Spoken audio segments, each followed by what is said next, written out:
রহমান রহিম আল্লাহ তাআলার নামে।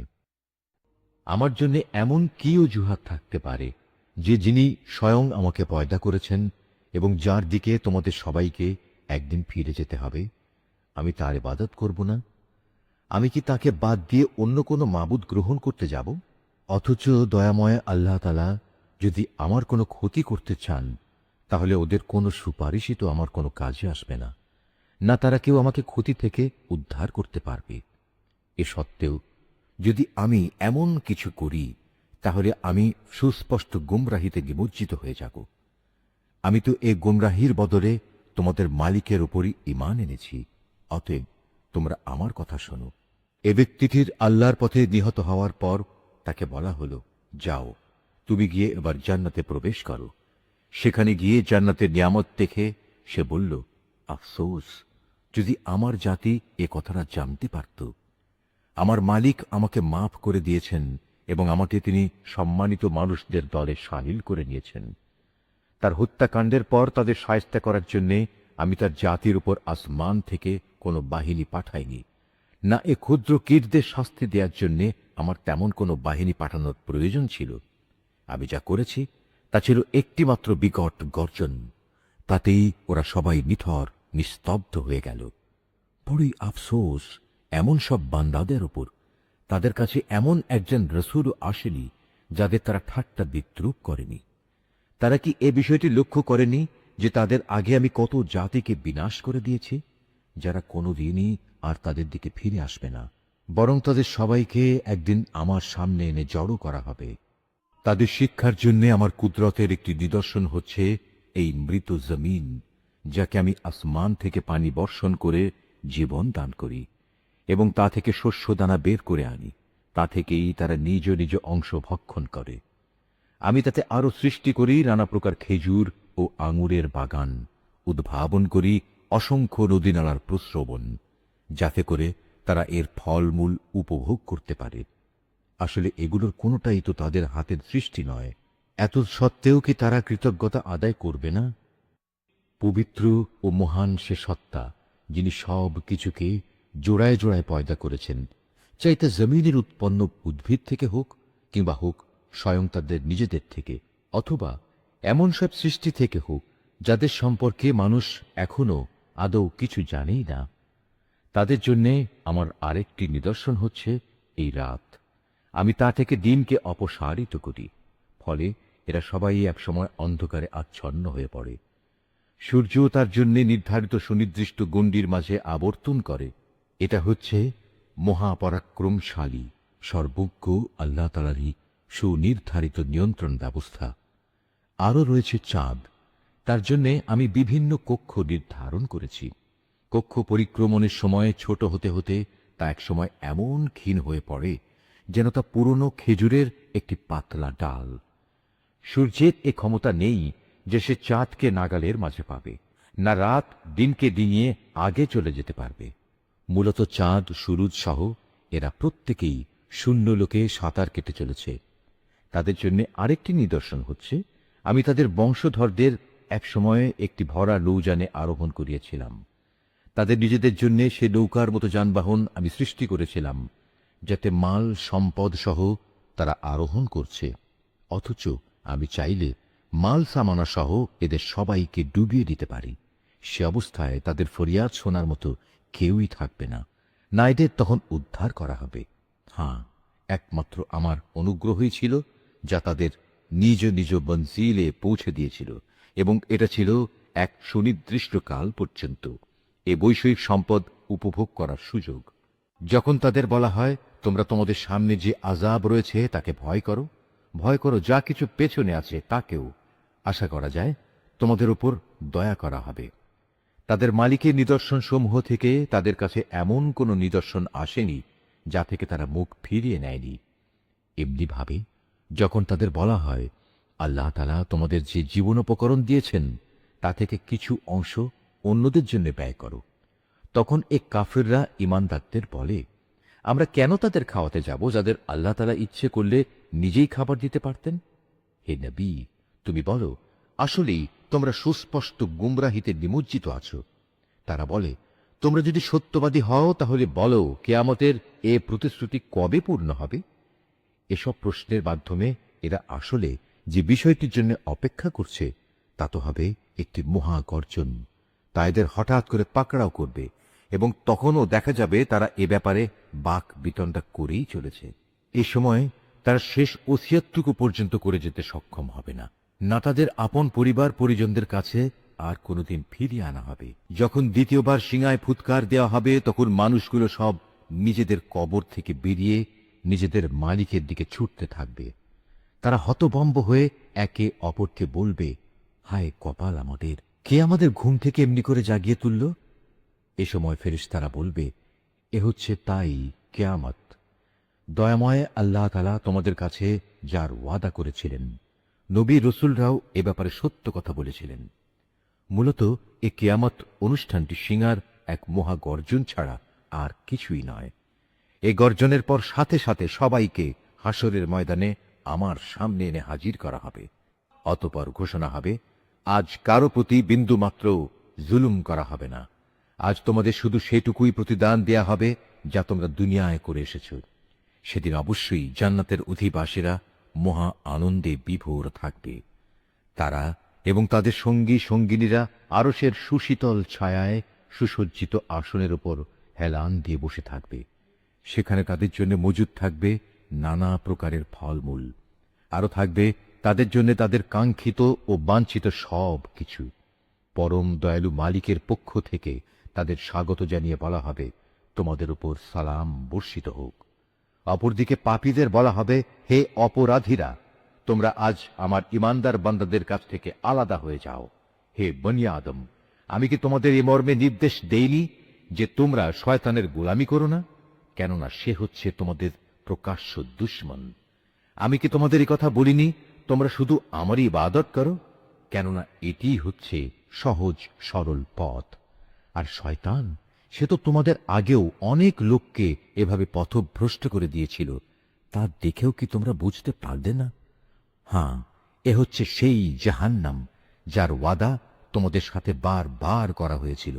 আজ সবাই মিলে তাতে গিয়ে প্রবেশ করো, যাকে দুনিয়ার জীবনে তোমরা অস্বীকার করছিলে। আজ আমি তাদের মুখের উপর ছিপি এঁটে দেব।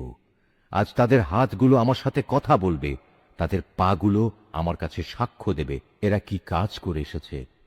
অথচ আমি যদি চাইতাম, দুনিয়ায় আমি এদের চোখ থেকে দৃষ্টিশক্তি বিলোপই করে দিতাম। তেমনটি করলে তুমি বলো এরা কিভাবে তখন চলার পথ দেখে নিত? তাছাড়া যদি আমি চাইতাম তাহলে কুফরির জন্যে তাদের নিজ নিজ জায়গায় তাদের আকৃতি বিনষ্ট করে দিতে পারতাম। সে অবস্থায় এরা সামনের দিকেও যেতে পারত না, আবার পেছনেও ফিরে আসতে পারত না। যাকেই আমি দীর্ঘ জীবন দান করি তাকেই আমি সৃষ্টিগত দিক থেকে তার প্রাথমিক অবস্থায় ফিরিয়ে নিয়ে যাই। এটা দেখেও কি তারা বুঝতে পারে না কে তাদের দেহে এ পরিবর্তনগুলো ঘটাচ্ছে? তোমরা এও জেনে রেখো, আমি এ রসুলকে কাব্য রচনা শেখাইনি এবং এটা তার নবী মর্যাদার পক্ষে শোভনীয় নয়। আর তার আনিত গ্রন্থ তা তো হচ্ছে একটি উপদেশ ও সুস্পষ্ট কোরআন, যাতে করে সে তা দ্বারা যে অন্তর্জীবিত তাকে জাহান্নামের ব্যাপারে সতর্ক করে দিতে পারে এবং যা দ্বারা কাফেরদের ওপর শাস্তির ঘোষণা সাব্যস্ত হয়ে যায়। এরা কি লক্ষ্য করে না আমার নিজের হাত দিয়ে বানানো জিনিসপত্রের মধ্যে থেকে আমি তাদের কল্যাণের জন্য পশু পয়দা করেছি, আর এখন তারা নাকি এগুলোর মালিক হয়ে বসেছে। অথচ আমি এগুলো তাদের বশীভূত করে দিয়েছি। এর কিছু হচ্ছে তাদের বাহন, আর কিছু এমন যার গোশত থেকে তারা খাদ্য গ্রহণ করে। তাদের জন্য তার মধ্যে আরো উপকারিতা রয়েছে, রয়েছে পানীয় বস্তুও। তবুও কি তারা তার শুকর আদায় করে না, যিনি তাদের এগুলো দান করেছেন? এ সত্ত্বেও তারা আল্লাহ তাআলার বদলে অন্যদের মাবুদ বানায়, তাও এই আশায় তাদের পক্ষ থেকে এদের সাহায্য করা হবে। অথচ তারা তাদের কোন রকম সাহায্য করার ক্ষমতাই রাখে না, বরং কিয়ামতের দিন তাদের সবাই দলবদ্ধভাবে জাহান্নামে এসে জড়ো হবে। অতএব হে নবী, এদের এসব জাহেলি কথাবার্তা যেন তোমাকে উদ্বিগ্ন না করে। অবশ্যই আমি জানি যা কিছু এরা গোপন করে এবং যা কিছু প্রকাশ্যে বলে বেড়ায়। এ মানুষগুলো কি দেখে না আমি তাদের একটি ক্ষুদ্র শুক্র কীট থেকে পয়দা করেছি? অথচ সৃষ্টি হতে না হতেই ক্ষুদ্র কীটের সে মানুষটি আমার সৃষ্টির ব্যাপারে খোলাখুলি বিতন্দাকারী হয়ে পড়ল। সে আমার সৃষ্টি ক্ষমতা সম্পর্কে নানা কথা রচনা করতে শুরু করল এবং একসময় সে লোকটি তার নিজ সৃষ্টি কৌশলী ভুলে গেল। সে বলল, কে মানুষের এ হাড় পুনরায় জীবিত করবে যখন তা পচে গলে যাবে? হে নবী, তুমি এদের বলো, হ্যাঁ, তাতে প্রাণ সঞ্চার তিনিই করবেন যিনি প্রথমবার এতে জীবন দিয়েছিলেন এবং তিনি সমস্ত কিছুর সৃষ্টি কৌশল সম্পর্কে সম্যক অবগত রয়েছেন। তিনি তোমাদের জন্য সবুজ সতেজ বৃক্ষ থেকে আগুন উৎপাদন প্রক্রিয়া সম্পন্ন করেছেন এবং তা দ্বারাই তোমরা আজ আগুন জ্বালাচ্ছ। যিনি নিজের ক্ষমতা বলে একবার আকাশমণ্ডল ও জমিন সৃষ্টি করেছেন, তিনি কি পুনরায় তাদেরই মতো কিছু সৃষ্টি করতে সক্ষম নন? হ্যাঁ, নিশ্চয়ই তিনি মহাস্রষ্টা ও সর্বজ্ঞ। তিনি যখন কিছু একটা সৃষ্টি করতে ইচ্ছা করেন তখন কেবল এটুকুই বলেন, হও, অতঃপর তার সাথে সাথে তৈরি হয়ে যায়। অতএব পবিত্র ও মহান সে আল্লাহ তাআলা, যিনি প্রত্যেক বিষয়ের উপর সার্বভৌম ক্ষমতার একচ্ছত্র মালিক, এবং তার কাছেই একদিন তোমাদের সবাইকে ফিরে যেতে হবে। সূরা আস-সাফফাত। রহমান রহিম আল্লাহ তাআলার নামে। শপথ সে ফেরেশতাদের যারা সারিবদ্ধভাবে দাঁড়িয়ে থাকে। শপথ সেসব ফেরেশতার যারা সজোরে ধমক দেয়। শপথ সেসব ফেরেশতার যারা সদা আল্লাহর জিকির তেলাওয়াত করে। অবশ্যই তোমাদের মাবুদ হচ্ছেন একজন। তিনি আসমান, জমিন ও এ দুয়ের মাঝখানে অবস্থিত সব কিছুরও মালিক। তিনি আরো মালিক সূর্যোদয়ের স্থান পূর্বাচলের। আমি তোমাদের নিকটবর্তী আসমানকে নয়নাভিরাম নক্ষত্র রাজি দ্বারা সুসজ্জিত করে রেখেছি। তাকে আমি হেফাজত করেছি প্রত্যেক নাফরমান শয়তান থেকে। ফলে তারা ঊর্ধ্ব জগতের কথাবার্তার কিছুই শুনতে পায় না। কিছু শুনতে চাইলেই প্রত্যেক দিক থেকে তাদের উপর উল্কা নিক্ষিপ্ত হয়। এই তাড়িয়ে দেয়াই শেষ নয়, তাদের জন্য অবিরাম শাস্তিও রয়েছে। তা সত্ত্বেও যদি কোনো শয়তান গোপনে হঠাৎ করে কিছু শুনে ফেলতে চায়, তখন জ্বলন্ত উল্কাপিণ্ড সাথে সাথেই তার পশ্চাৎ ধাবন করে। হে নবী, তুমি এদের কাছে জিজ্ঞেস করো, তাদের সৃষ্টি করা বেশি কঠিন না আসমান জমিন সহ অন্য সব কিছু যা আমি পয়দা করেছি তার সৃষ্টি বেশি কঠিন? এ মানুষদের তো আমি সামান্য কতটুকু আঠালো মাটি দিয়ে পয়দা করেছি। হে নবী, তুমি এদের কথায় বিস্ময় বোধ করছো, অথচ তোমার কথা নিয়েই ওরা ঠাট্টা বিদ্রূপ করছে। এদের যখন উপদেশ দেয়া হয় তখন তারা তা স্মরণ করে না, আবার কোনো নিদর্শন দেখলে তা নিয়ে উপহাস করে। তারা বলে, এটা তো সুস্পষ্ট জাদু ছাড়া আর কিছুই নয়। তারা প্রশ্ন তোলে, এ আবার কেমন কথা? আমরা মরে গিয়ে হাড় ও মাটিতে পরিণত হয়ে যাব, তখন আমাদের পুনরায় জীবিত করা হবে? আমাদের পিতৃপুরুষদেরও এভাবে ওঠানো হবে? হে নবী, এদের তুমি বলো, হ্যাঁ, অবশ্যই সেদিন তোমরা লাঞ্ছিত হবে। যখন কিয়ামত হবে তখন একটি মাত্র প্রচন্ড গর্জন হবে, সাথে সাথেই এরা সব কিছু দেখতে পাবে। যারা অস্বীকার করেছিল তারা সেদিন এটা দেখে বলবে, পোড়া কপাল আমাদের, এটাই তো হচ্ছে সেই প্রতিদান পাওয়ার দিন। তাদের বলা হবে, হ্যাঁ, এটাই হচ্ছে চূড়ান্ত ফয়সালার দিন, যাকে তোমরা নিরন্তর অস্বীকার করে যেতে। ফেরেশতাদের আদেশ দেয়া হবে, যাও, তোমরা জালেমদের এবং তাদের সঙ্গী সঙ্গিনীদের ধরে ধরে জমা করো, তাদের দোসরদেরও যারা তাদের গোলামি করত, এদের সবাইকে এক জায়গায় বাঁধো। আল্লাহ তাআলাকে বাদ দিয়ে যাদের এরা মাবুদ বানাতো তাদেরও বেঁধে জাহান্নামের রাস্তা দেখিয়ে দাও। হ্যাঁ, সেখানে পাঠাবার আগে তাদের এখানে একটুখানি দাঁড় করাও, তারা অবশ্যই আজ জিজ্ঞাসিত হবে। তোমাদের একই হলো, জবাব দেওয়ার সময় তোমরা আজ একে অপরকে সাহায্য করছো না যে? না, আজ তো দেখছি এরা সবাই সত্যি সত্যি আত্মসমর্পণকারী বনে গেছে। এ সময় তারা একে অপরের দিকে মুখ করে পরস্পরকে জিজ্ঞাসাবাদ করতে থাকবে। দুর্বল দলটি শক্তিশালী দলকে বলবে, তোমরাই তো তোমাদের ক্ষমতা নিয়ে আমাদের কাছে আসতে। তারা বলবে, আমাদের দোষারোপ করছো কেন? তোমরা তো আদৌ আল্লাহতে বিশ্বাসী ছিলে না। তোমাদের উপর আমাদের কোনো জবরদস্তিমূলক কর্তৃত্বও তো ছিল না, বরং তোমরা নিজেরাই ছিলে মারাত্মক সীমা লঙ্ঘনকারী। এ সময় তাদের উভয়ের পক্ষ থেকে ঘোষণা হবে, আজ আমাদের উভয়ের উপর আমাদের মালিকের ঘোষণাই সত্য হয়েছে। আজ আমরা উভয়ই জাহান্নামের শাস্তি আস্বাদনকারী। আমরা আসলেই তোমাদের বিভ্রান্ত করেছিলাম, আর আমরা নিজেরাও ছিলাম বিভ্রান্ত। সেদিন তারা সবাই এই আযাবে সমভাগী হবে। আমি নাফরমান লোকদের সাথে এ ধরনের আচরণই করে থাকি। এরা এমন বিদ্রোহী ছিল, যখন এদের বলা হতো আল্লাহ তাআলা ছাড়া অন্য কোনো মাবুদ নেই, তখন তারা অহংকারে ফেটে পড়ত। এরা বলতো, আমরা কি একজন পাগল কবিয়ালের কথায় আমাদের মাবুদদের আনুগত্য ছেড়ে দেব?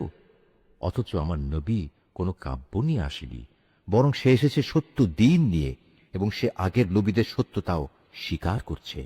হে অপরাধীরা, তোমাদের আজ অবশ্যই জাহান্নামের ভয়াবহ আযাব ভোগ করতে হবে। তোমরা যা কিছু দুনিয়ায় করতে, আজ তোমাদের কেবল তারই প্রতিফল দান করা হবে। তবে আল্লাহ তাআলার নিষ্ঠাবান বান্দাদের কথা আলাদা। তাদের জন্য আল্লাহ তাআলার সুনির্দিষ্ট উত্তম রিজিকের ব্যবস্থা থাকবে, থাকবে রকমারি ফলমূল। তদুপরি তারা হবে মহাসম্মানে সম্মানিত। নিয়ামতে ভরপুর জান্নাতে তারা অবস্থান করবে।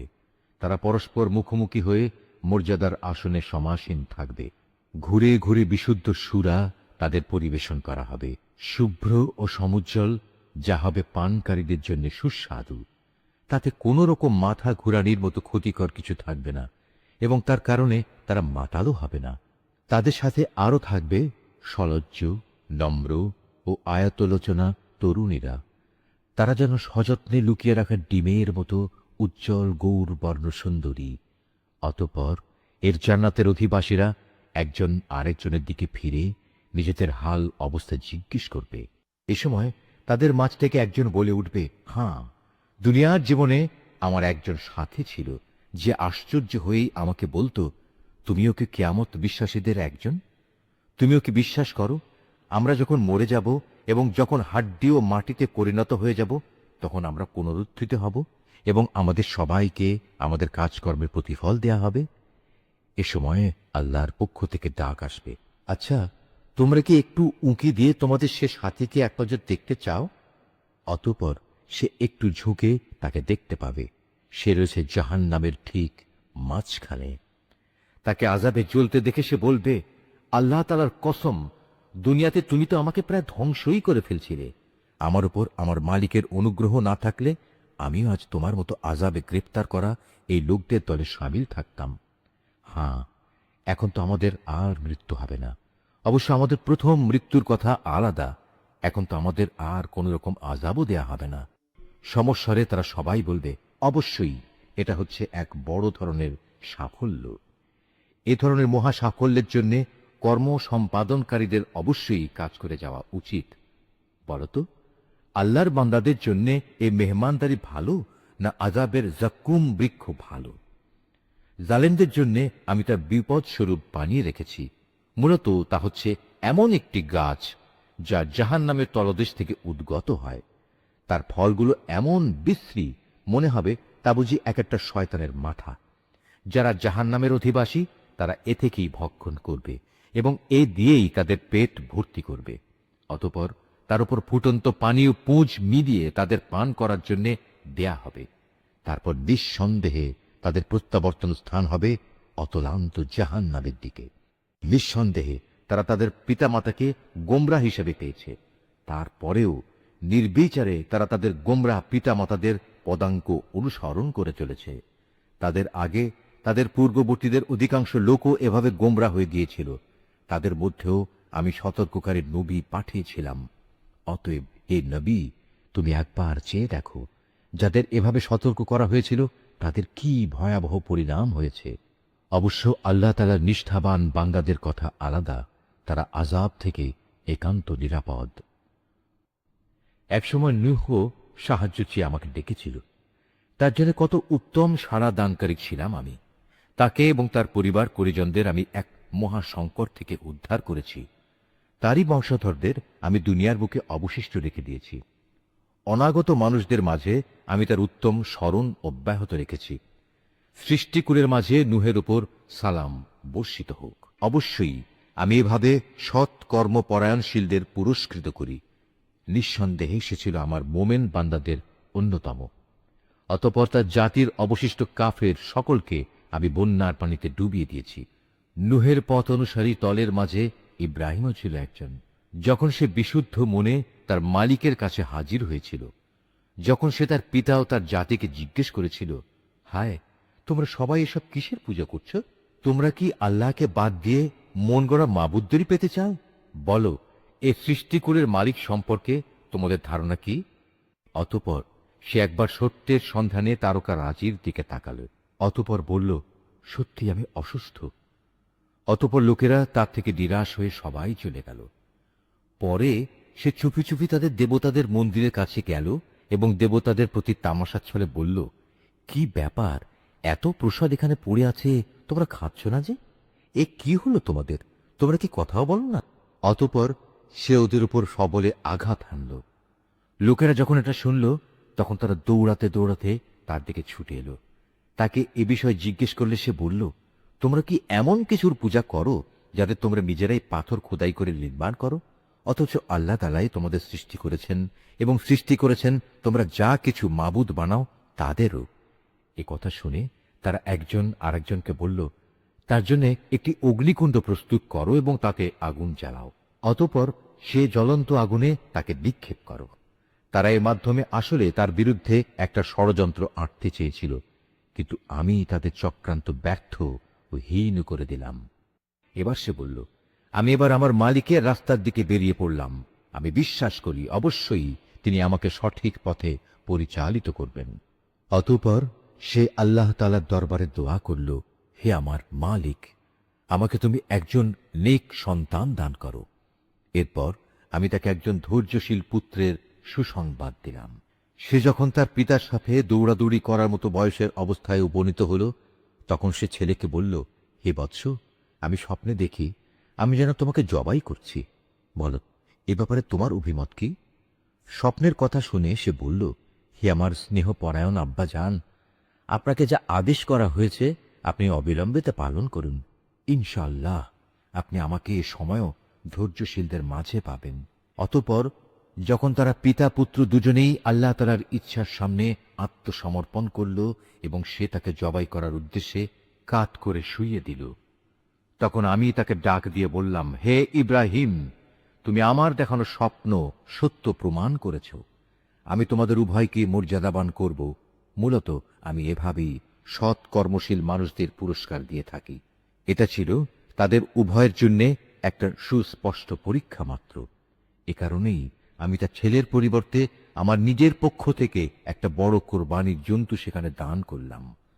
অনাগত মানুষদের জন্য এই বিধান চালু রেখে তার স্মরণ আমি অব্যাহত রেখে দিলাম। শান্তি বর্ষিত হোক ইব্রাহিমের ওপর। আর এভাবেই আমি আমার নেক বান্দাদের পুরস্কার দিয়ে থাকি। অবশ্যই সে ছিল আমার মোমেন বান্দাদের একজন। কিছুদিন পর আমি তাকে এ মর্মে ইসহাকের জন্মের সুসংবাদ দান করলাম যে সে হবে নবী ও আমার নেক বান্দাদের একজন। আমি তার উপর ও তার সন্তান ইসহাকের উপর আমার অগণিত বরকত নাজিল করেছি। তাদের উভয়ের বংশধরদের মাঝে কিছু সৎ কর্মশীল মানুষ যেমন আছে, তেমনি আছে কিছু নাফরমান, যে নিজের উপর নিজে জুলুম করে স্পষ্ট অত্যাচারী হয়ে বসে আছে। আমি মুসা ও হারুনের উপর অনেক অনুগ্রহ করেছি। আমি তাদের দুজনকে ও তাদের জাতিকে বড় রকমের এক সংকট থেকে উদ্ধার করেছি। আমি ফিরআউনের মোকাবেলায় তাদের প্রভূত সাহায্য করেছি, ফলে এক পর্যায়ে তারা বিজয়ীও হয়েছে। আমি তাদের উভয়কে বিশদ গ্রন্থ তাওরাত দান করেছি। এর মাধ্যমে তাদের উভয়কে আমি দ্বীনের সহজ পথ বাতলে দিয়েছি। আমি অনাগত মানুষদের মাঝে তাদের উত্তম স্মরণ অব্যাহত রেখেছি। সালাম বর্ষিত হোক মুসা ও হারুনের উপর। অবশ্যই আমি নেককার লোকদের এভাবে পুরস্কার দিয়ে থাকি। মূলত এরা দুজনই ছিল আমার মোমেন বান্দাদের অন্তর্ভুক্ত। আমার বান্দা ইলিয়াসও ছিল রসুলদের একজন। যখন সে তার জাতিকে ডেকে বলেছিল, তোমরা কি আল্লাহ তাআলাকে ভয় করবে না? তোমরা কি বাল দেবতাকেই ডাকতে থাকবে? আল্লাহ তাআলা যিনি শ্রেষ্ঠ স্রষ্টা, তাকে এভাবেই পরিত্যাগ করবে? আল্লাহ তাআলা যিনি তোমাদের মালিক, মালিক তোমাদের পূর্ববর্তী বাপ দাদাদেরও। কিন্তু তারা তাকে মিথ্যাবাদী সাব্যস্ত করল। কাজেই অতঃপর তাদের অবশ্যই দণ্ড ভোগ করার জন্য হাজির করা হবে। তবে আল্লাহ তাআলার নিষ্ঠাবান বান্দাদের কথা আলাদা। আমি অনাগত মানুষদের মধ্যে তার উত্তম স্মরণ বাকি রেখে দিয়েছি। সালাম বর্ষিত হোক ইলিয়াসপন্থী নেক বান্দাদের উপর। তাদের স্মরণ অব্যাহত রেখে আমি এভাবেই সৎ কর্মপরায়ণ মানুষদের পুরস্কার দিয়ে থাকি। অবশ্যই সে ছিল আমার নেক বান্দাদের মধ্যে একজন। নিঃসন্দেহে লূতও ছিল রসূলদের একজন। যখন আমি তাকে এবং তার সকল পরিবার পরিজনকে একটি পাপী সম্প্রদায়ের উপর আগত আযাব থেকে উদ্ধার করেছি, একজন বৃদ্ধা মহিলা বাদে, কেননা সে ছিল পেছনে পড়ে থাকা ধ্বংসপ্রাপ্ত লোকদেরই অন্তর্ভুক্ত। অতঃপর অবশিষ্ট সবাইকে আমি বিনাশ করে দিয়েছি।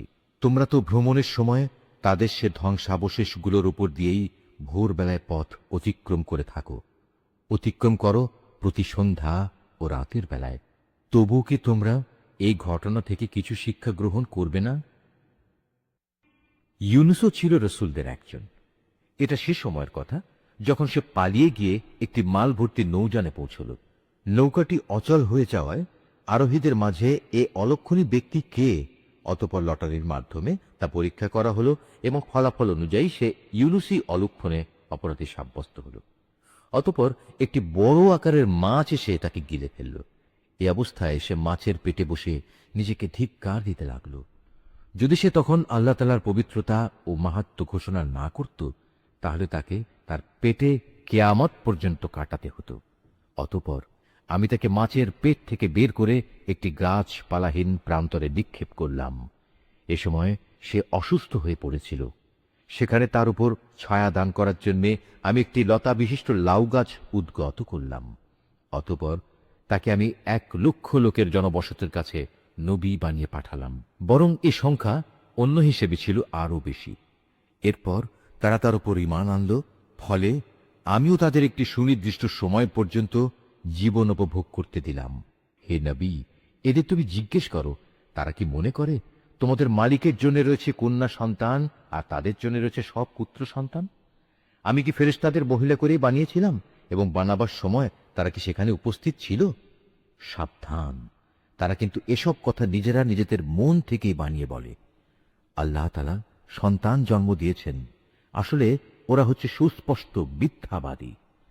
আল্লাহ তাআলা কি ছেলেদের উপর অগ্রাধিকার দিয়ে নিজের জন্য কন্যা সন্তানদের পছন্দ করেছেন? এ কি হলো তোমাদের? কেমন অর্থহীন সিদ্ধান্ত করছো তোমরা? তোমরা কি কখনোই কোনো সদুপদেশ গ্রহণ করবে না? অথবা আছে কি এর পক্ষে তোমাদের কাছে কোনো সুস্পষ্ট দলিল প্রমাণ? থাকলে তোমরা তোমাদের সে কিতাব নিয়ে এসো, যদি তোমরা সত্যবাদী হও। এ লোকেরা আল্লাহ তাআলা ও জিন জাতির মধ্যে একটা সম্পর্ক স্থির করে রেখেছে, অথচ জিনেরা জানে অন্য বান্দাদের মতোই তারা আল্লাহ তাআলার আদেশের অধীন, এবং তাদের মধ্যে যারা বদকার তাদের অবশ্যই শাস্তির জন্য একদিন নিয়ে আসা হবে। এরা আল্লাহ তাআলা সম্পর্কে যেসব বেহুদা কথাবার্তা বলে, আল্লাহ তাআলা তা থেকে পবিত্র ও মহান। তবে হ্যাঁ, যারা আল্লাহ তাআলার নিষ্ঠাবান বান্দা তারা আলাদা। অতএব হে কাফেররা, তোমরা এবং তোমরা যাদের গোলামি করো সবাই মিলেও তাদের আল্লাহ তাআলা সম্পর্কে বিভ্রান্ত করতে পারবে না। তোমরা কেবল তাদেরই গোমরাহ করতে পারবে যারা জাহান্নামের অধিবাসী। ফেরেশতাদের কথা স্বতন্ত্র, কেননা তারা বলেছিল, আমাদের মধ্যে থেকে প্রত্যেকের জন্য একটি নির্ধারিত পবিত্র স্থান রয়েছে। আমরা তো আল্লাহ তাআলার সামনে সারিবদ্ধভাবে দণ্ডায়মান থাকি এবং সদা সর্বদা আমরা তার পবিত্রতা ও মাহাত্ম্য ঘোষণা করি। এসব লোকেরাই কোরআন নাজিলের আগে বলতো, পূর্ববর্তী লোকদের কেতাবের মতো যদি আমাদের কাছেও কোনো উপদেশ গ্রন্থ থাকত, তাহলে তার বদৌলতে আমরাও আল্লাহ তাআলার নিষ্ঠাবান বান্দা হয়ে যেতাম। অতঃপর যখন তাদের কাছে আল্লাহর কিতাব এলো, তখন তারা তা অস্বীকার করল। অচিরেই তারা এ আচরণের পরিণাম জানতে পারবে। আমার খাস বান্দা রসূলদের ব্যাপারে আমার এ কথা সত্য হয়েছে। তারা অবশ্যই সাহায্য প্রাপ্ত হবে এবং আমার বাহিনী সর্বশেষে বিজয়ী হবে। অতএব হে নবী, কিছু কালের জন্য তুমি এদের উপেক্ষা করো। তুমি তাদের অবস্থা পর্যবেক্ষণ করতে থাকো। অচিরেই তারা বিদ্রোহের পরিণাম দেখতে পাবে। এরা কি তাহলে সত্যিই আমার আযাব ত্বরান্বিত করতে চায়? এর আগে যাদের এভাবে সতর্ক করা হয়েছিল, তাদের আঙিনায় যখন শাস্তি নেমে এলো, তখন গজব নাজিলের সে সকালটা তাদের জন্য কত মন্দ ছিল। অতএব হে নবী, কিছু কালের জন্য তুমি এদের উপেক্ষা করো। তুমি শুধু ওদের পর্যবেক্ষণই করে যাও। শীঘ্রই ওরা সত্য প্রত্যাখ্যানের পরিণাম নিজেরাই প্রত্যক্ষ করবে। পবিত্র তোমার মালিকের মহান সত্তা। তারা তার সম্পর্কে যা কিছু অর্থহীন কথাবার্তা বলে, তিনি তা থেকে পবিত্র, অনেক বড়, সকল ক্ষমতার একক অধিকারী। অনাবিল শান্তি বর্ষিত হোক রসূলদের ওপর। সমস্ত প্রশংসা নিবেদিত সৃষ্টিকুলের মালিক আল্লাহ তাআলার জন্যে। সূরা সাদ। রহমান রহিম আল্লাহ তাআলার নামে। সাদ। উপদেশ ভরা এ কোরআনের শপথ, তুমি অবশ্যই আল্লাহ তাআলার একজন রাসূল। কিন্তু কাফেররা এ ব্যাপারে ঔদ্ধত্য ও গোঁড়ামিতে ডুবে আছে। এদের আগে আমি কত জনপদকে ধ্বংস করে দিয়েছি। আযাব আসার পর তারা সাহায্যের জন্য আর্তনাদ করেছে, কিন্তু সে সময় তাদের পালানোর কোনো উপায় ছিল না। এরা একথার উপর আশ্চর্য বোধ করেছে যে তাদের কাছে তাদেরই মাঝ থেকে একজন সতর্ককারী নবী এলো। নবীকে দেখে কাফেররা বলল, এ হচ্ছে একজন জাদুকর, মিথ্যাবাদী। সে কি অনেক মাবুদকে একজন মাবুদ বানিয়ে নিয়েছে? এটা তো এক আশ্চর্যজনক ব্যাপার ছাড়া কিছুই নয়। তাদের সর্দাররা এই বলে মজলিস থেকে সরে পড়ল। যাও, তোমরা তোমাদের দেবতাদের ইবাদতের উপরই ধৈর্য ধারণ করো। নিশ্চয়ই এর দাওয়াতের মধ্যে কোনো অভিসন্ধি লুকোনো রয়েছে। আমরা তো এসব কথা আগের বিধান খ্রিস্টবাদের মধ্যে শুনিও নি। আসলে এ একটি মন গড়া উক্তি ছাড়া আর কিছুই নয়। আমাদের মধ্যে সেই কি একমাত্র ব্যক্তি যার ওপর উপদেশসমূহ নাজিল হল? মূলত ওরা তো আমার নাজিল করা উপদেশ এ কোরআনের ব্যাপারেই সন্দিহান। আসলে তারা তখনও আমার আযাবের স্বাদ আস্বাদনই করেনি। হে নবী, তাদের কাছে কি তোমার মালিকের অনুগ্রহের ভাণ্ডার পড়ে আছে, যিনি মহাপরাক্রমশালী ও মহান দাতা? আসমান সমূহ ও জমিনের মধ্যবর্তী সমস্ত কিছুর উপর আছে কি তাদের কোনো সার্বভৌমত্ব? থাকলে তারা সিঁড়ি লাগিয়ে আসমানে আরোহণের ব্যবস্থা করুক। অন্য বহু বাহিনীর মতো এ বাহিনীও পরাজিত হবে। এদের পূর্বেও রাসূলদের এভাবে মিথ্যাবাদী বলেছিল নূহ, আদ ও কিলক বিশিষ্ট ফেরাউনের জাতি, সামুদ, লূত সম্প্রদায় এবং বনের অধিবাসীরাও। তারা তাদের স্ব স্ব নবীকে মিথ্যাবাদী বানিয়েছে। প্রভাব প্রতিপত্তির দিক থেকে বড় বড় দল তো ছিল সেগুলোই। ওদের প্রত্যেকেই রসুলদের মিথ্যাবাদী বলেছে। ফলে আমার আযাবের ফয়সালা ওদের উপর প্রযোজ্য হয়ে গেল। এরা অপেক্ষা করছে এক মহা গর্জনের, আর তখন কারো কিন্তু কোনো অবকাশ থাকবে না। এই নির্বোধ লোকেরা বলে, হে আমাদের মালিক, বিচার দিনের আগেই আমাদের পাওনা তুমি মিটিয়ে দাও। হে নবী, এরা যেসব কথাবার্তা বলে তুমি এর উপর ধৈর্য ধারণ করো এবং এজন্যে আমার শক্তিমান বান্দা দাউদকে স্মরণ করো। সে ছিল আমার প্রতি নিবিষ্ট। আমি পর্বতমালাকে তার বশীভূত করে দিয়েছিলাম, তাই এগুলোও সকাল সন্ধ্যায় তার সাথে সাথে আমার পবিত্রতা ও মহিমা ঘোষণা করত। অনুরূপ পাখি কুলকেও তার বশীভূত করে দিয়েছিলাম, তারা তার পাশে জড়ো হতো। এদের সকলেই জেকেরে তার অনুসারী ছিল। আমি তার সাম্রাজ্যকে সুদৃঢ় করেছিলাম এবং সে সাম্রাজ্য চালাবার জন্যে তাকে প্রজ্ঞা ও সর্বোত্তম বাগ্মিতার শক্তি দান করেছিলাম। এই আয়াতটি যিনি তেলাওয়াত করবেন এবং যিনি এই আয়াতটির তেলাওয়াত শুনবেন, তাদের সবাইকে এখানে একটি সাজদা আদায় করতে হবে। এটা ওয়াজিব। হে নবী, তোমার কাছে কি সে বিবদমান লোকদের কাহিনী পৌঁছেছে যখন ওরা উভয়ই প্রাচীর টপকে তার ইবাদতখানায় প্রবেশ করল? যখন তারা দাউদের সামনে হাজির হল, তখন সে এদের কারণে একটু ভীত হয়ে পড়ল। ওরা বলল, হে আল্লাহর নবী, আপনি ভীত হবেন না। আমরা হচ্ছি বিবদমান দুটো দল। আমাদের একজন আরেকজনের উপর জুলুম করেছে। অতএব আপনি আমাদের মাঝে ন্যায় বিচার করে দিন। কোন রকম নাইনসাফি করবেন না। আমাদের সহজ সরল পথ দেখিয়ে দিন। আসলে এ হচ্ছে আমার ভাই। এর কাছে ৯৯টি দুম্বা আছে, আর আমার কাছে আছে মাত্র একটি। এ সত্ত্বেও সে বলে, আমাকে তোমার এই দুম্বাটিও দিয়ে দাও। সে কথায় কথায় আমার উপর বল প্রয়োগ করে। বিবাদের বিবরণ শুনে সে বলল, এ ব্যক্তি তোমার দুম্বাটি তার দুম্বাগুলোর সাথে যুক্ত করার দাবি করে তোমার উপর জুলুম করেছে। আসলে যৌথ বিষয় আশয়ের অংশীদাররা অনেকেই একে অন্যের উপর এভাবে জুলুম করে। জুলুম করে না কেবল সে সকল লোকেরা যারা আল্লাহ তাআলার উপর ঈমান আনে এবং নেক কাজ করে, যদিও এদের সংখ্যা নিতান্ত কম। দাউদ বুঝতে পারল। তাকে পরিশুদ্ধ করার জন্য এ কাহিনী দ্বারা এতক্ষণ ধরে আমি তাকে পরীক্ষা করছিলাম। মূল ঘটনা বুঝতে পেরে অতঃপর সে তার মালিকের কাছে ক্ষমা প্রার্থনা করল এবং সে পরাক্রমশালী আল্লাহ তাআলার সামনে সাজদায় লুটিয়ে পড়ল এবং সে আমার দিকে ফিরে এলো। অতঃপর আমি তাকে ক্ষমা করে দিলাম। অবশ্যই আমার কাছে তার জন্য উচ্চ মর্যাদা ও সুন্দরতম আবাসস্থল রয়েছে। আমি দাউদকে বললাম, হে দাউদ, আমি তোমাকে এই জমিনে আমার খলিফা বানালাম। অতএব তুমি মানুষদের মাঝে ন্যায় বিচার করো এবং কখনো নিজের খেয়াল খুশির অনুসরণ করো না। তেমনটি করলে এ বিষয়টি তোমাকে আল্লাহ তাআলার পথ থেকে বিচ্যুত করে দেবে। আর যারাই আল্লাহ তাআলার পথ থেকে বিচ্যুত হয়ে গোমরা হয়ে যায়, তাদের জন্য অবশ্যই জাহান্নামের কঠিন শাস্তি রয়েছে, কেননা তারা মহাবিচারের এই দিনটি ভুলে গেছে।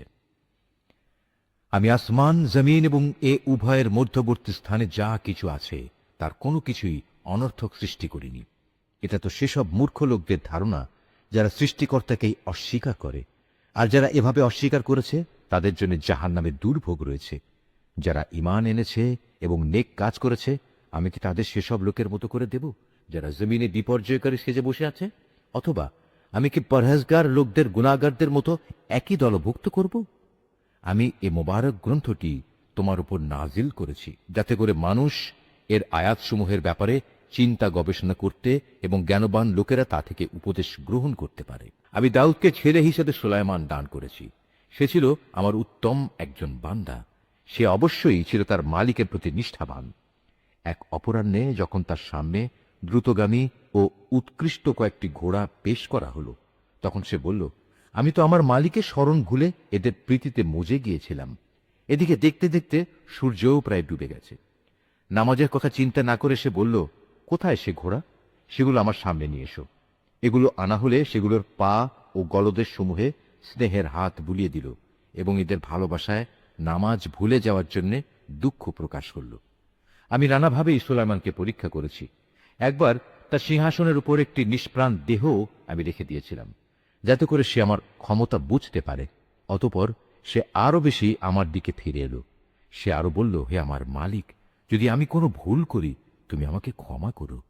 তুমি আমাকে এমন এক সাম্রাজ্য দান করো যা আমার পরে আর কেউ কোনো দিন পাবে না।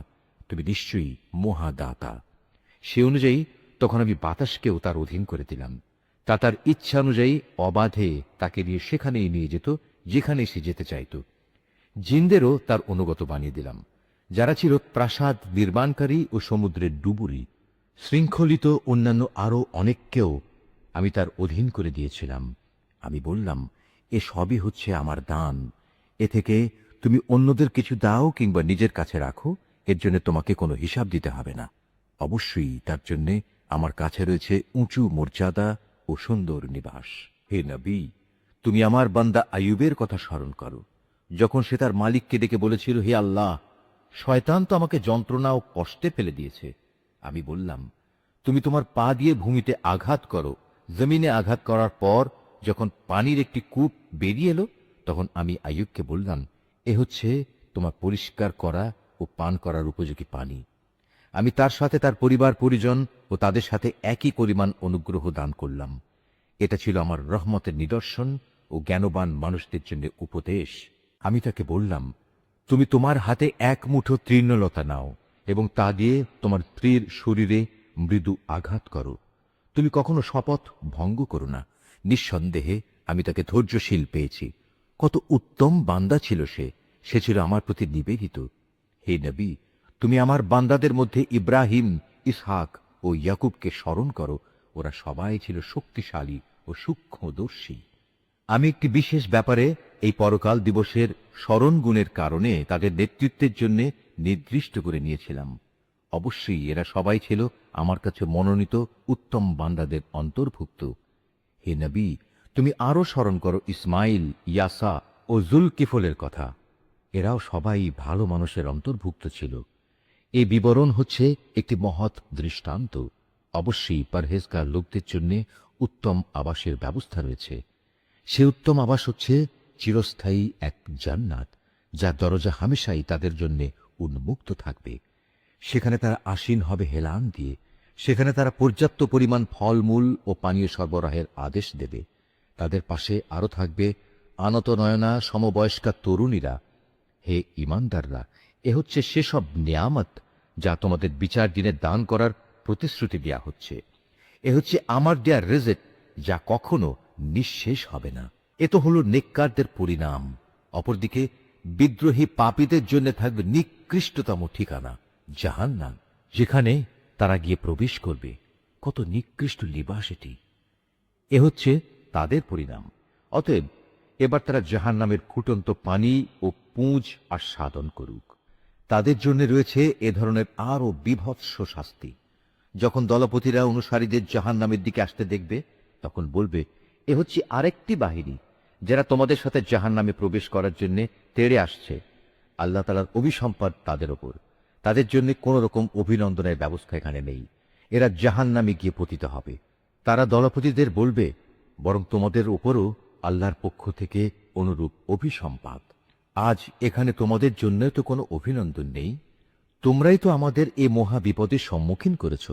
কত নিকৃষ্ট তাদের এই আবাসস্থল। যারা এদের অনুসরণ করেছে তারা বলবে, হে আমাদের মালিক, যে ব্যক্তি আজ আমাদের এ দুর্গতির সম্মুখীন করেছে, জাহান্নামে তুমি তার শাস্তি দ্বিগুণ বাড়িয়ে দাও। তারা আরো বলবে, এ কি হলো আমাদের, আজ জাহান্নামে আমরা সেসব মানুষদের দেখতে পাচ্ছি না কেন, যাদের আমরা দুনিয়ায় খারাপ লোকদের দলে সামিল মনে করতাম? তবে কি আমরা তাদের অহেতুকি ঠাট্টা বিদ্রুপের পাত্র মনে করতাম? না আমাদের দৃষ্টিশক্তি তাদের কিছুই দেখতে পাচ্ছে না? জাহান্নামীদের নিজেদের মাঝে এ বাক বিতণ্ডা সেদিন হবে অবশ্যম্ভাবী। হে নবী, এদের বলো, আমি তো জাহান্নামের একজন সতর্ককারী মাত্র। আল্লাহ তাআলা ছাড়া অন্য কোনো মাবুদ নেই। তিনি একক, তিনি মহাপরাক্রমশালী। তিনি আসমান ও জমিনের মালিক। মালিক তিনি এ দুয়ের মাঝে যা কিছু আছে তারও। তিনি প্রচুর ক্ষমতাশালী ও মহা ক্ষমাশীল। তাদের তুমি বলো, এ কিয়ামত হচ্ছে মূলত একটি বড় ধরনের সংবাদ, আর তোমরা কিনা এ থেকে মুখ ফিরিয়ে নিচ্ছ। হে নবী, তুমি বলো, আমার তো ঊর্ধ্ব জগৎ ও তার বাসিন্দা ফেরেশতাদের সম্পর্কে কিছুই জ্ঞান ছিল না, বিশেষ করে যখন তারা মানুষ সৃষ্টির বিষয় নিয়ে আল্লাহ তাআলার সাথে বিতর্ক করছিল। এ তো আমাকে ওহী করে জানিয়ে দেয়া হয়েছে। আমি হচ্ছি তোমাদের জন্য একজন সুস্পষ্ট সতর্ককারী। স্মরণ করো, যখন তোমার মালিক ফেরেশতাদের বলেছিলেন, আমি মাটি থেকে মানুষ বানাতে যাচ্ছি। যখন আমি তাকে বানিয়ে সম্পূর্ণ সুঠাম করে নেব এবং ওতে আমার কাছ থেকে জীবনের সঞ্চার করব, তখন তোমরা তার প্রতি সেজদা অবনত হবে। অতঃপর ফেরেশতারা সবাই তাকে সেজদা করল, একমাত্র ইবলিস ছাড়া। সে অহংকার করল এবং সে কাফেরদের অন্তর্ভুক্ত হয়ে গেল। আল্লাহ তাআলা বললেন, হে ইবলিস, তোমাকে কোন জিনিসটি তাকে সাজদা করা থেকে বিরত রাখলো, যাকে আমি স্বয়ং নিজের হাত দিয়ে বানিয়েছি? তুমি কি এমনই ঔদ্ধত্য প্রকাশ করলে, না তুমি কোনো উচ্চ মর্যাদা সম্পন্ন কেউ? সে বলল, হ্যাঁ, আমি তো তার চাইতে শ্রেষ্ঠ। তুমি আমাকে আগুন থেকে বানিয়েছ আর তাকে বানিয়েছ মাটি থেকে। তখন আল্লাহ তাআলা বললেন, তুমি এখান থেকে এখনই বেরিয়ে যাও, কেননা তুমি হচ্ছ অভিশপ্ত। তোমার উপর আমার অভিশাপ থাকবে বিচারের দিন পর্যন্ত। সে বলল, হ্যাঁ, আমি বেরিয়ে যাচ্ছি। তবে হে আমার মালিক, তুমি আমাকে সেদিন পর্যন্ত অবকাশ দাও যেদিন সব মানুষদের দ্বিতীয়বার জীবিত করে তোলা হবে। আল্লাহ তাআলা বললেন, হ্যাঁ, যাও। যাদের অবকাশ দেয়া হয়েছে তুমিও তাদের অন্তর্ভুক্ত। অবধারিত সময়টি আসার সেই নির্দিষ্ট দিন পর্যন্ত তুমি থাকবে। সে বলল, হ্যাঁ, তোমার ক্ষমতার কসম করে আমি বলছি, আমি তাদের সবাইকেই বিপথগামী করে ছাড়ব, তবে তাদের মধ্যে যারা তোমার একনিষ্ঠ বান্দা তাদের ছাড়া। আল্লাহ তাআলা বললেন, এ হচ্ছে চূড়ান্ত সত্য, আর আমি এ সত্য কথাটাই বলছি। তোমার ও তোমার অনুসারীদের সবাইকে দিয়ে আমি জাহান্নাম পূর্ণ করবই। হে নবী, তুমি বলো, আমি এ কাজের জন্য তোমাদের কাছে কোনো পারিশ্রমিক দাবি করছি না। না যারা লৌকিকতা করে, আমি তাদের দলের লোক। এ কোরআন হচ্ছে সৃষ্টিকুলের মানুষদের জন্য একটি উপদেশ মাত্র। কিছুকাল পর কিয়ামত সংঘটিত হলে তোমরা অবশ্যই তার সত্যতা সম্পর্কে জানতে পারবে। সূরা আজ-ঝুমার, রহমান রহিম, আল্লাহ তাআলার নামে। এ মহাগ্রন্থ আল কোরআন পরাক্রমশালী প্রজ্ঞাময় আল্লাহ তাআলার পক্ষ থেকেই এর অবতরণ। আমি কিতাব তোমার কাছে যথার্থভাবে নাজিল করেছি, অতএব নিষ্ঠাবান হয়ে তুমি আল্লাহ তাআলার ইবাদত করো।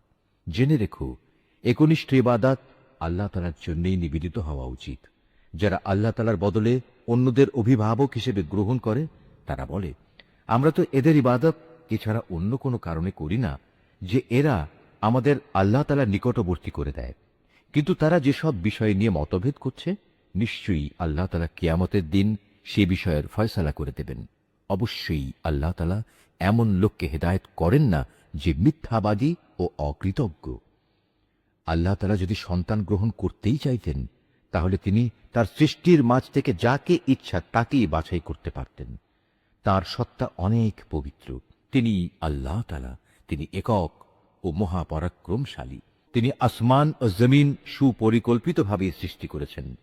তিনি রাতকে দিনের উপর বিছিয়ে দেন, আবার দিনকে রাতের উপর লেপ্টে দেন। তিনি সূর্য ও চন্দ্রকে একটি নিয়মের অধীন করে রেখেছেন। এগুলো সবই একটি সুনির্দিষ্ট সময় পর্যন্ত নিজ নিজ কক্ষপথে বিচরণ করতে থাকবে। জেনে রেখো, তিনি পরাক্রমশালী ও পরম ক্ষমাশীল। তিনি তোমাদের সবাইকে আদমের একই সত্তা থেকে পয়দা করেছেন। অতঃপর তিনি সেই সত্তা থেকে তার যুগল বানিয়েছেন এবং তিনি তোমাদের জন্য 8 প্রকার পশুর বিধান অবতীর্ণ করেছেন। তিনি তোমাদেরকে তোমাদের মায়েদের পেটে পর্যায়ক্রমে পয়দা করেছেন। তিনি অন্ধকারে একের পর এক অবয়ব দিয়ে গেছেন। এ হচ্ছেন আল্লাহ তাআলা। তিনি তোমাদের মালিক, তার জন্যই সার্বভৌমত্ব। তিনি ছাড়া কোনো মাবুদ নেই। তারপরেও তোমরা কোথায় কোথায় ঠোকর খেয়ে চলেছ? হে মানুষ, তোমরা যদি আল্লাহ তাআলার কুফরি করো, তাহলে জেনে রেখো, আল্লাহ তাআলা তোমাদের কারোই মুখাপেক্ষী নন। আল্লাহ তাআলা তার নিজের বান্দার এ নাশকরী আচরণ কখনো পছন্দ করেন না। তোমরা যদি তাঁর কৃতজ্ঞতা আদায় করো, তাহলে তিনি তোমাদের উপর সন্তুষ্ট হবেন। কিয়ামতে কেউই কারো গুনাহের ভার উঠাবে না। অতঃপর তোমাদের তাঁর কাছে ফিরে যেতে হবে এবং সেদিন তিনি তোমাদের বিস্তারিত বলে দেবেন তোমরা কি করতে। তিনি নিশ্চয়ই জানেন যা কিছু অন্তরের ভেতরে লুকিয়ে থাকে। নিয়ম হচ্ছে, মানুষকে যখন কোনো দুঃখ কষ্ট স্পর্শ করে, তখন সে একনিষ্ঠভাবে তার মালিকের দিকে ধাবিত হয়। পরে যখন আল্লাহ তাআলা তার কাছ থেকে নিয়ামত দিয়ে তার উপর অনুগ্রহ করেন, তখন সে যে জন্যে আগে আল্লাহ তাআলাকে ডেকেছিল তা ভুলে যায়। সে আল্লাহ তাআলা সমকক্ষ বানায়, যাতে করে সে অন্যদের আল্লাহ তাআলার পথ থেকে বিভ্রান্ত করে দিতে পারে। হে নবী, তুমি এমন লোকদের বলে দাও, নিজের কুফরির আরাম আয়েশ হাতে গোনা কয়টি দিনের জন্য ভোগ করে নাও। পরিণামে তুমি অবশ্যই জাহান্নামী হবে। যে ব্যক্তি রাতের বেলায় বিনয়ের সাথে সাজদাবনত হয়, কিংবা দাঁড়িয়ে আল্লাহ তাআলার ইবাদত করে এবং পরকালের আযাবের ভয় করে, সর্বাবস্থায় তার মালিকের অনুগ্রহ প্রত্যাশা করে, হে নবী, এদের বলো, যারা আল্লাহ তাআলাকে জানে আর যারা তাকে জানে না, তারা কি এক সমান? আসলে একমাত্র জ্ঞানবান ব্যক্তিরাই এসব তারতম্য থেকে উপদেশ গ্রহণ করতে পারে। হে নবী, এদের বলে দাও, হে আমার বান্দারা, যারা ঈমান এনেছ, তোমরা তোমাদের মালিককে ভয় করো। যারা এই দুনিয়ায় কোনো কল্যাণকর কাজ করবে, তাদের জন্য পরকালেও মহা কল্যাণ থাকবে। আল্লাহ তাআলার জমিন অনেক প্রশস্ত। উপরন্তু ধৈর্যশীলদের পরকালে অপরিমিত পুরস্কার দেয়া হবে। হে নবী, তুমি বলো, আমাকে আদেশ দেয়া হয়েছে একান্ত নিষ্ঠার সাথে আমি যেন আল্লাহ তাআলার ইবাদত করি। আমাকে আদেশ দেয়া হয়েছে আমি যেন আল্লাহ তাআলার সামনে আত্মসমর্পণকারীদের মধ্যে অগ্রণী হই। তুমি বলো, আমি যদি আমার মালিকের নাফরমানি করি, তাহলে আমি আমার উপর একটি মহা দিনের শাস্তির ভয় করি। তুমি বলো, আমি একান্ত নিষ্ঠাবান হয়েই আল্লাহ তাআলার ইবাদত করি। তোমরা তাকে বাদ দিয়ে যারই চাও গোলামি করো। হে নবী, তুমি বলো, ভারী ক্ষতিগ্রস্ত হবে তারা যারা অন্যের গোলামি করার কারণে কিয়ামতের দিন নিজেদের এবং নিজেদের পরিবার পরিজনদের ভীষণ ক্ষতি করবে। তোমরা জেনে রেখো, এ আখিরাতের ক্ষতি হচ্ছে সুস্পষ্ট ক্ষতি। তাদের জন্য তাদের ওপর থেকে ছায়া দানকারী আগুনের মেঘমালা থাকবে, তাদের নিচের দিক থেকেও থাকবে আগুনেরই বিছানা। এ হচ্ছে সে বিভৎস আযাব যা দিয়ে আল্লাহ তাআলা তার বান্দাদের ভয় দেখাচ্ছেন। অতএব হে আমার বান্দারা, তোমরা আমাকে ভয় করো। যারা শয়তানি শক্তির গোলামি করা থেকে বেঁচে থেকেছে এবং একনিষ্ঠভাবে আল্লাহ তাআলার দিকেই ফিরে এসেছে, তাদের জন্য রয়েছে মহা সুসংবাদ। অতএব হে নবী, তুমি আমার এমন সব বান্দাদের সুসংবাদ দাও যারা মনোযোগ সহকারে আমার কথা শোনে এবং ভালো কথাসমূহের অনুসরণ করে। এরাই হচ্ছে সেসব সৌভাগ্যবান লোক যাদের আল্লাহ তাআলা সৎ পথে পরিচালিত করেন। আর সত্যিকার অর্থে এরাই হচ্ছে বোধ শক্তি সম্পন্ন মানুষ। হে নবী, যে ব্যক্তির ওপর আল্লাহ তাআলার আযাবের হুকুম অবধারিত হয়ে গেছে, তাকে কে বাঁচাবে? তুমি কি তাকে বাঁচাতে পারবে যে জাহান্নামে চলে গেছে? তবে যারা তাদের মালিককে ভয় করে, তাদের জন্য বেহেশতে প্রাসাদের উপর প্রাসাদ বানানো থাকবে, যার পাদদেশে ঝর্ণাধারা প্রবাহিত থাকবে। এটা হচ্ছে আল্লাহ তাআলার ওয়াদা, আর আল্লাহ তাআলা কখনো তার ওয়াদা বরখেলাপ করেন না। হে মানুষ, তুমি কি কখনো এটা পর্যবেক্ষণ করনি যে আল্লাহ তাআলা আসমান থেকে পানি বর্ষণ করেন অতঃপর তিনি তা জমিনের প্রস্রবণগুলোতে প্রবেশ করান। পরে তিনি আবার তা দিয়ে জমিন থেকে রং বেরঙের ফসল বের করে আনেন। কিছুদিন পরে তা আবার শুকিয়েও যায়।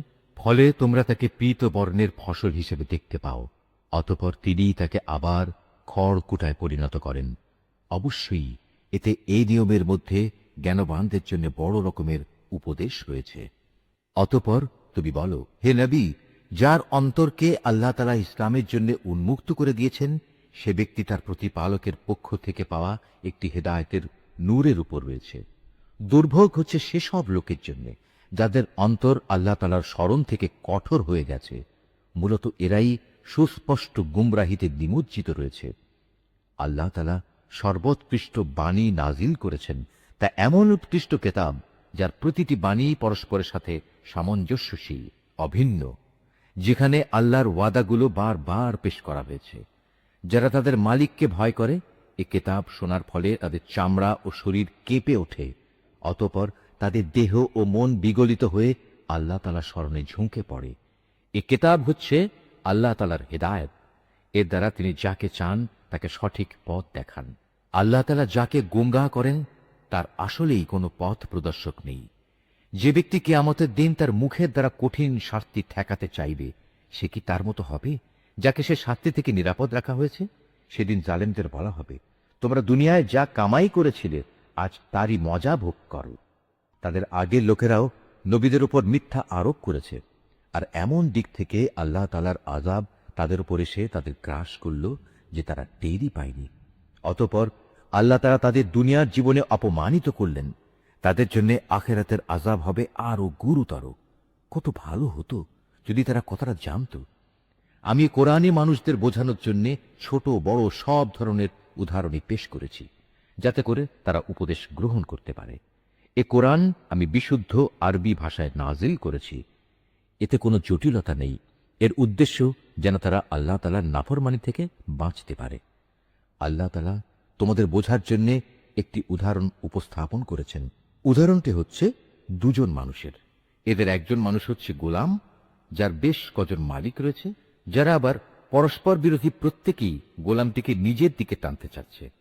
আরেক ব্যক্তি যে কেবল একজনেরই গোলাম। তুমি বলো, হে নবী, এ দুজন গোলাম কি এক সমান হবে? না, কখনো নয়। সমস্ত প্রশংসা আল্লাহ তাআলার, কিন্তু তাদের অধিকাংশ লোকই জানে না। অবশ্যই একদিন তুমি মারা যাবে, তারাও নিঃসন্দেহে একদিন মৃত্যুমুখে পতিত হবে। অতঃপর নিজেদের কাজের জন্য একে অপরকে দায়ী করে তোমরা কিয়ামতের দিন তোমাদের মালিকের সামনে বাক বিতণ্ডা করতে থাকবে। নিশ্চয়ই আল্লাহ যা বলেছেন সত্য বলেছেন।